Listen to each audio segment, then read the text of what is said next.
Antes de começar esse vídeo, eu vou te dar um recado rapidinho. A lista de espera para o produto mais completo da Speech, o Speech One, já está aberta. E para você se inscrever, basta você clicar no link que está aqui embaixo. Lembrando que no Speech One você tem acesso a uma carteira completa de investimentos, bem diversificada, personalizada de acordo com o seu patrimônio. Além disso, você tem acesso a relatórios semanais de acompanhamento de resultado da carteira, de atualização dos diversos mercados e, obviamente, novas recomendações e desrecomendações dos ativos que você tem por lá. Então, se você não quer perder a oportunidade de entrar para o produto com a maior satisfação dos nossos clientes, clica no link embaixo que a gente vai estar te esperando.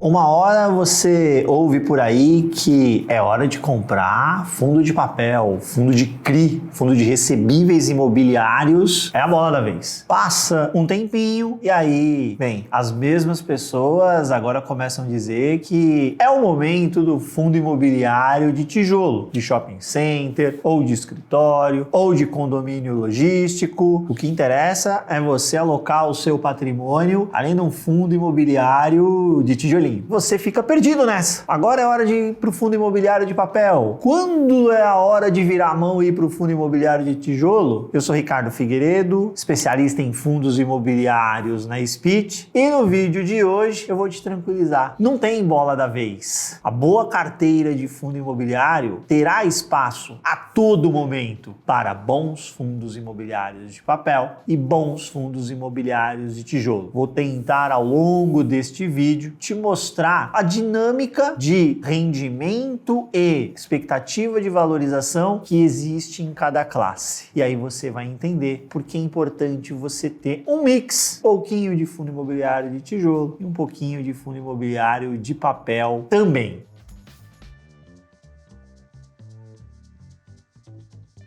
Curta esse vídeo, compartilhe com os seus amigos, seus familiares e use o espaço de comentários para dizer o que você está achando, todo o conteúdo que nós estamos produzindo aqui para você, para pedir um tipo de conteúdo específico, a gente tenta atender aí as demandas de vocês. Então vamos nessa, fundo imobiliário de tijolo, fundo imobiliário de papel. O objetivo de hoje é desmistificar essa ideia de que existe um momento para um e existe um momento para outro. Toda hora é hora de ter um bom fundo imobiliário de tijolo e de papel também. Vamos nessa então. Fundo imobiliário de tijolo. O que tem dentro desse fundo? Há imóveis, majoritariamente imóveis. Então, estes imóveis geram aluguéis e estes aluguéis geram o dividendo. Como é que você ganha com fundo imobiliário de tijolo? Ora, isso aqui é o teu retorno total. Um pedaço disso é o dividendo, mas você também espera valorização do imóvel. Então você está esperando que estes imóveis aqui se valorizem ao longo do tempo.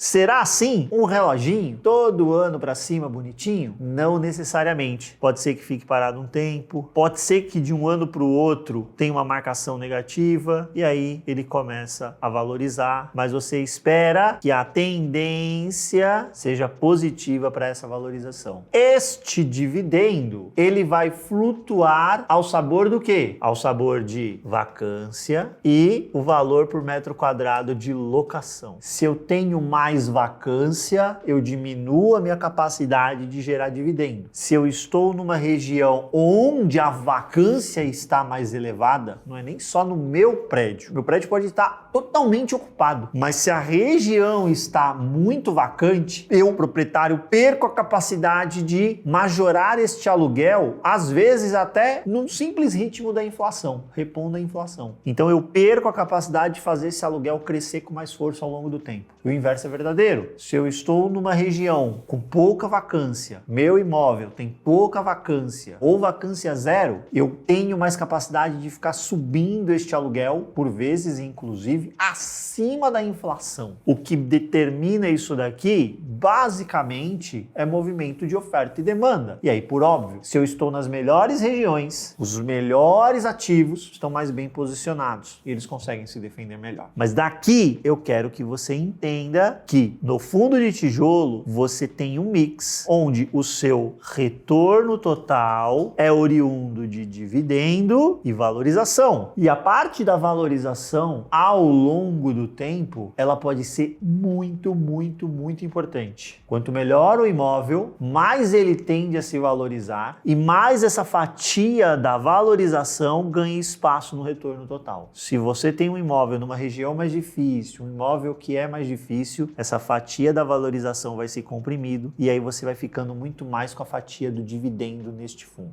certo? Então tenha em mente que quando você investe num fundo de tijolo, o que você está buscando é este combo, dividendo e valorização. Você precisa buscar estes dois. Não é que é condição de mercado, pode ser que eu consiga valorização. Não, você precisa buscar esses dois. Você vai conseguir atingir? Não necessariamente. Às vezes a gente erra. Escolhemos um fundo, ele não foi tão bem, acontece algum evento alheio a nosso controle, fora do universo imobiliário, as cotas se desvalorizam, os imóveis ficam com uma precificação mais deprimida, pandemia, por exemplo. E aí não necessariamente a gente tem essa valorização mais expressiva, mas a gente deve buscar isso daqui. Então, quando você pensa em fundo de tijolo, é isso. Como funciona essa dinâmica? Então, vamos pegar aqui a fatia da valorização. Vou chamar só de valor, tá? Lembre, isso aqui é o FII de tijolo. Quando eu tenho taxa de juros mais alta, subindo, os investidores, eles ficam mais propensos a alocar o seu capital onde? Neste juro que está remunerando melhor. Tendem a deixar suas carteiras mais defensivas. E aí você diminui a atratividade dos ativos de risco. Cota de fundo imobiliário é ativo de risco? É. Imóvel? Também. Então você diminui a atratividade. O investidor, ele tem lá um projeto de um desenvolvimento imobiliário. Quando o juro está mais alto, a depender do retorno esperado desse projeto, ele segura e fica na renda fixa, porque o juro está mais satisfatório. Não é nem necessariamente que ele vai ganhar mais, é que o risco que ele corre no desenvolvimento, vis-à-vis o retorno que ele vai gerar, não compensa o que ele extrai da renda fixa num título público federal de risco diminuto. Decisão de investimento não é o que paga mais, é o que oferece a melhor combinação de risco e retorno. E às vezes isso, obviamente, tem alguns aspectos particulares. Tem gente que tem mais propensão a risco, tem gente que tem menos propensão a risco. Não é simplesmente um ranking, esse paga mais, é nesse que eu vou. Essa é a fórmula do fracasso. É você avaliar qual é o potencial de retorno vis-à-vis o risco que você vai correr. E olhar alternativas. Às vezes você tem uma alternativa que o risco é muito menor e ela vai te gerar um retorno só um pouquinho menor. Por esse sossego, eu topo receber um pouquinho menos e estou mais tranquilo. Então isso daqui é ruim. O que acontece com o valor do imóvel? O valor do imóvel vai para baixo. Por que o valor do imóvel vai para baixo? Como é que você precifica o imóvel? Basicamente, tá, gente? De maneira bem simplificada. Renda,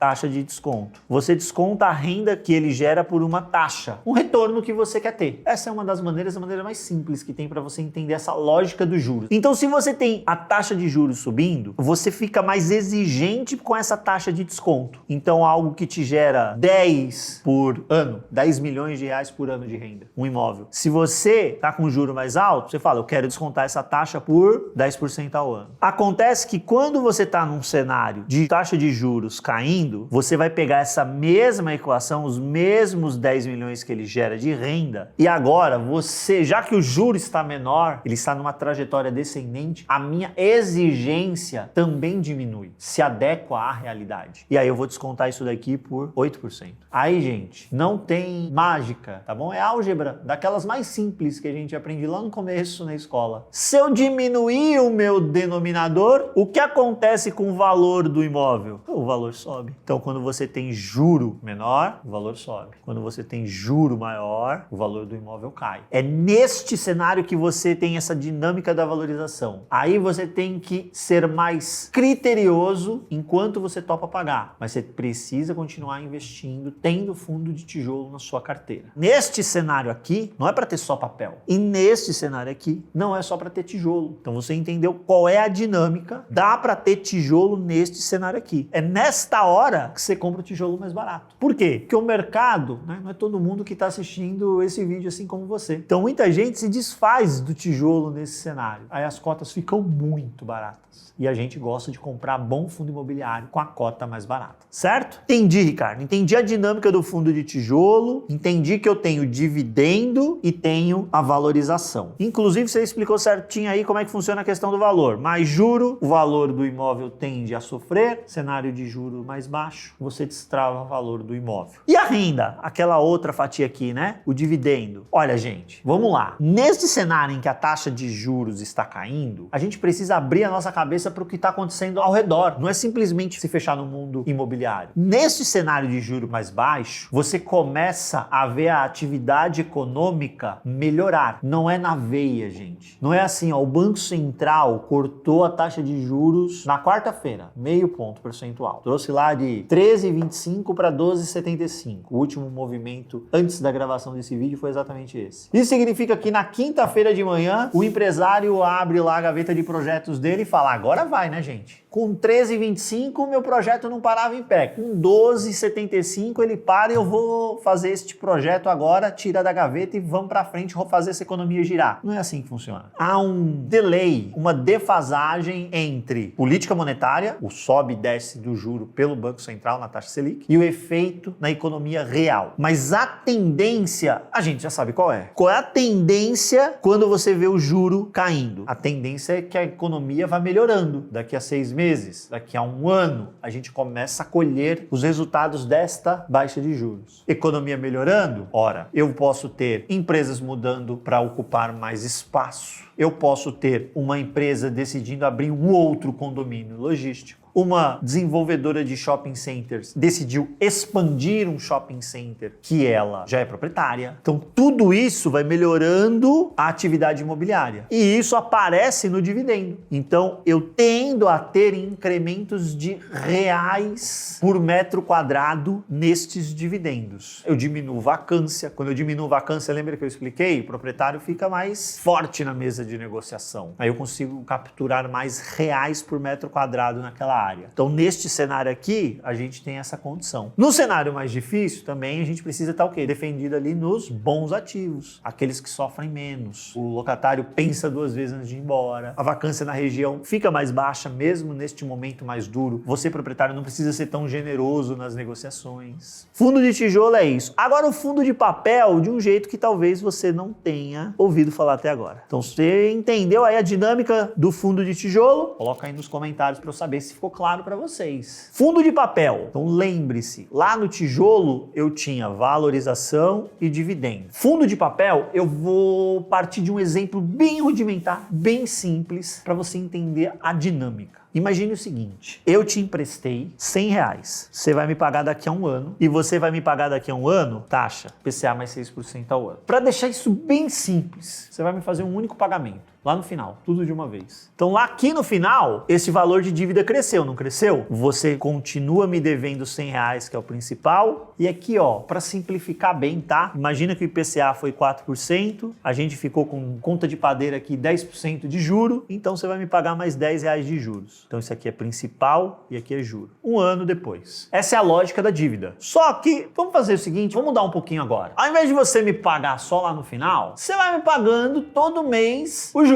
O juro todo mês vai pingando para mim. Todo mês um pouquinho, todo mês um pouquinho. Aí eu te dei 2 meses de carência, falou, ó, os 2 primeiros meses fica na paz, não precisa me pagar nada. E aí daí para frente você vai me pagando o juro bonitinho. Mais uma vez, né, para facilitar a nossa vida, no mês 1 você não me pagou nada, no mês 2 você não me pagou nada, aí foi, no mês 3, 4, 5, até o mês 12. Em cada um, R$10 não foi no ano? Cada um você foi me pagando R$1. R$1. Chegou lá no final, você tinha 10 parcelas, né, porque 12 meses, os 2 primeiros eu te dei de carência. A carência não é, ó, você não vai me pagar nunca mais, não, é um fôlego. Ó, 2 meses aí, você não paga nada, você vai pagar depois. E aí chegou no final do ano, você me pagou os R$10. Só que tudo isso veio em dividendo para mim. E aí lá no no último mês, o que você fez? Amortizou a dívida também. Quanto você me deu de principal? Os R$100. Foi os R$100? Beleza. Então você me deu um dividendo de 10% ao ano, na nossa conta aqui simplificada aqui, PCA 4%, 6% da taxa, 10% ao ano de dividendo. E no final você me voltou 100. Eu sou um fundo imobiliário, o que eu vou fazer com esse 100? Pergunta, você quer emprestado? Você fala, não, obrigado, não quero. Então eu vou procurar outro que queira o 100 emprestado. Eu empresto para outro, cobro de novo dele IPCA mais 6, ele tem um risco de crédito similar ao teu. Cobrei de novo. E aí, de novo, IPCA foi 4% ao ano. Fiz a mesma operação com ele. 2 meses de carência, e aí depois você vai me pagando só os juros, lá no final você me paga o principal. E aí ele foi me pagando R$1, R$1, R$1, R$1. Lá no final ele me devolveu o 100. Então, mais uma vez, no ano eu tive 10% ao ano de dividendo, recebi o principal de novo. Tô com quanto de novo? 100. Já se passaram 2 anos. Eu continuo com 100. E aí eu posso repetir mais uma vez essa operação. Vou no mercado, procuro alguém que queira o 100, empresto, a taxa IPCA mais 6 é o risco que eu procuro sempre devedores que tenham este perfil de risco. Que aí eu pratico essa mesma taxa. Aí o Brasil tá um reloginho, mais um ano de inflação 4%, a operação é a mesma e assim por diante. Por que eu repeti a dinâmica? Eu facilitei os números aqui para repetir essa dinâmica. Porque isso daqui é a chave. No fundo de papel, partindo do pressuposto que as cotas estão bem precificadas no mercado, a dinâmica da dívida é essa. Você não tem valorização. Volta o principal para você no final. Se você parar para pensar, vou imaginar que eu não arrumei ninguém para emprestar essa grana. Agora eu tô com R$100, não é? Só que eu tô com R$100 3 anos depois. O poder de compra dele é o mesmo? Eu vou no supermercado e compro a mesma coisa de 3 anos atrás? Não. Isso quer dizer que eu fiz bobagem com o meu dinheiro? Não. Olha aqui onde saiu o retorno. Veio todo no dividendo. Ele vem inteiro no dividendo para você. Inteiro. Tudo isso para te dizer que, na teoria, o fundo de papel vai te gerar mais dividendos do que o fundo de tijolo. Por quê? Porque o retorno total dele, na essência, é o dividendo. O principal volta pra gente reinvestir, mas ele fica paradinho. Eu te emprestei 100. Você não me pagou todo o juro, tudo bonitinho, tudo certinho, não foi? Foi. Chegou no final, ora, vai valorizar de onde isso daqui? Eu vou te cobrar 110 por quê? Faz o menor sentido, você já me pagou a dívida. A dinâmica do fundo de papel é essa na essência. Quando é que a gente consegue criar aqui um cabelinho de valorização da cota? Quando por alguma disfuncionalidade do mercado, essa operação aqui, que originariamente vale quanto? R$100, o pessoal tá negociando a cota por R$95, por exemplo. Aí eu comprei uma nota de 100 e paguei quanto por ela? 95. Eu vou continuar recebendo todos os dividendos e partindo do pressuposto que em algum momento a eficiência do mercado vai reconhecer que essa nota vale 100, ela tenderia a convergir para quanto? Para cá, para o 100. Aí eu capturo esse ganho de capital, esse cabelinho aqui. Aí eu tenho uma valorização. Mas note que aqui eu dependo muito de comprar algo que já está desvalorizado. É diferente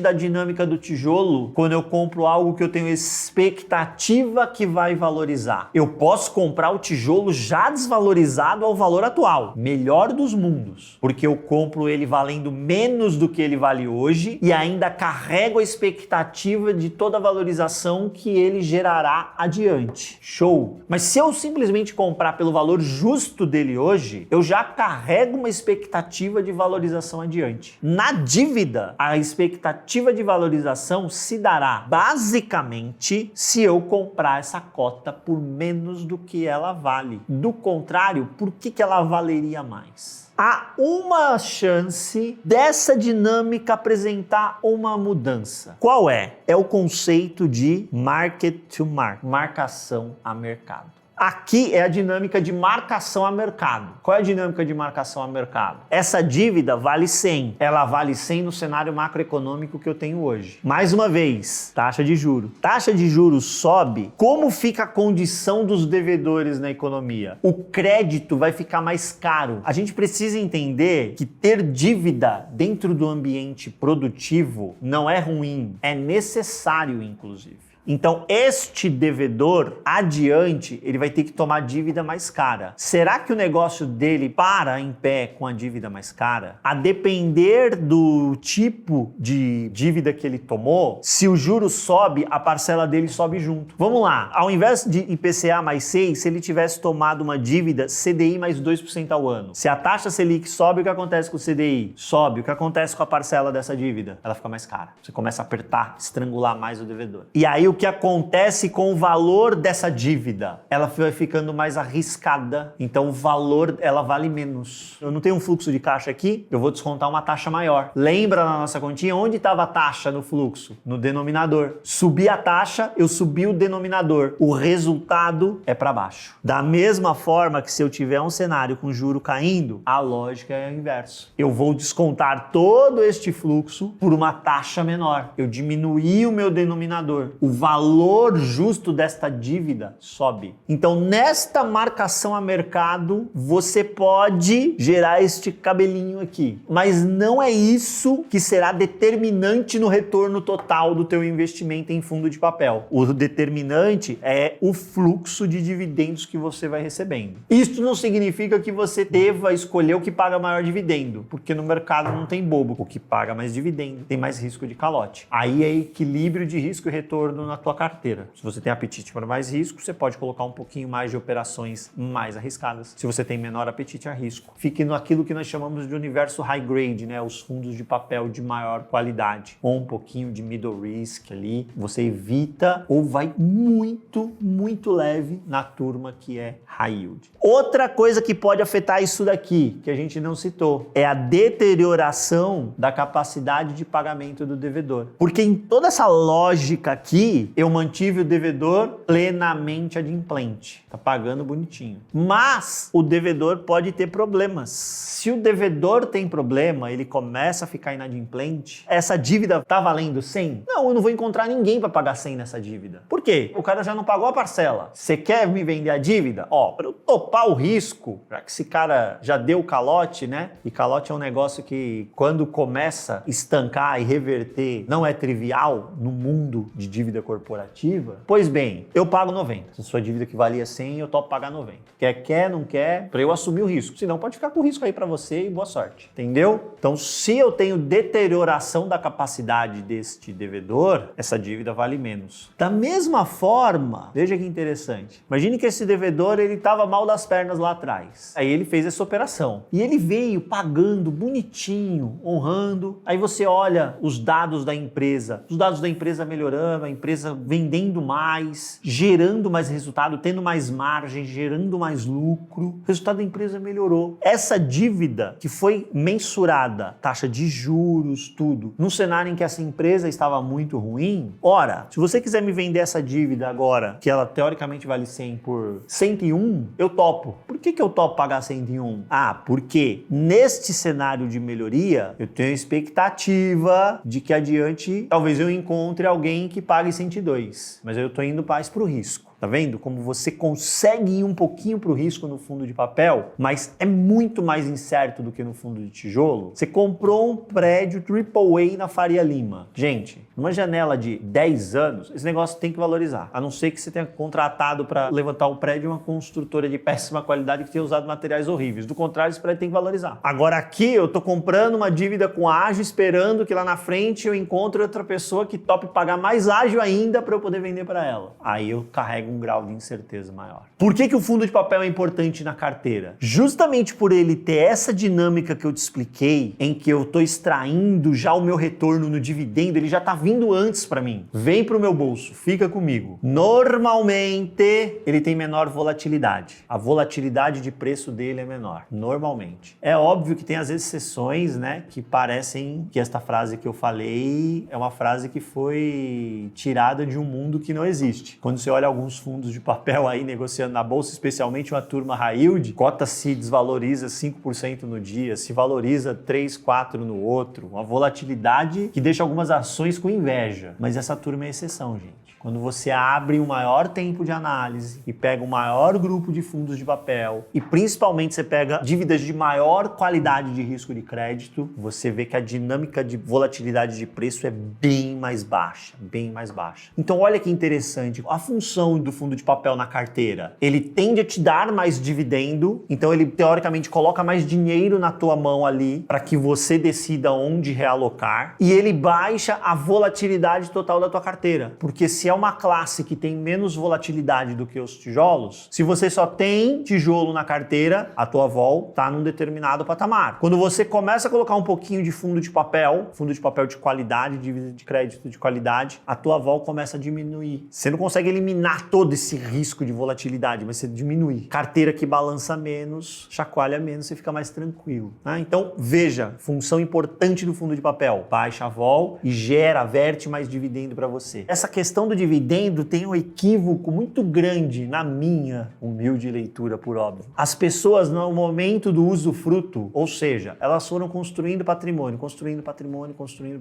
Aí o que elas fazem? Agora eu preciso viver do patrimônio. Aposentei, parei de trabalhar, agora eu vou viver aqui do patrimônio que eu juntei. Aí, para ter mais renda no mês, elas enchem a carteira dela de fundo de papel. E aí, lembra da dinâmica? Prestei 100, recebi todo o juro, mais a inflação, mais o juro. Ficou quanto lá? 100. Aí no outro ano a mesma coisa, ficou quanto lá? 100. Eu vou tirando o meu principal, diminuindo o poder de compra lá do meu patrimônio, se eu não reinvisto pelo menos um pedaço desses dividendos. O imóvel bem localizado, como ele tende a se valorizar ao longo do tempo, ele já faz esse papel do reinvestimento para você. Por isso que o fundo de tijolo te entrega um dividendo um pouco menor. Por quê? Porque um pedaço do retorno virá só na valorização lá. Então você protege mais o teu principal ao longo do tempo. É por isso que você tem que ter fundo de tijolo e tem que ter fundo de papel com a Selic em 14,25, em 10, em 6,5, em 4,5, que foi o low desse ciclo aqui. Aí depois teve a pandemia, momento heróico, o Selic bateu 2. E aí depois ela foi subindo tudo de novo. Aí ela foi descendo aqui, né? Depois ela foi subindo tudo de novo. Aí ela foi para 7. Aqui você tinha tijolo e papel. Aqui você tinha que ter tijolo e papel. Porque a tua carteira, ela tem que ter esse mix em que você baixa a vol com fundo de papel, em que você recebe mais dividendos com ele, aí você consegue fazer alocações otimizando o melhor risco-retorno da tua carteira, mas ali no tijolo também você vai protegendo com essa valorização esperada dos bons tijolos, vinda na valorização ao longo do tempo desses ativos.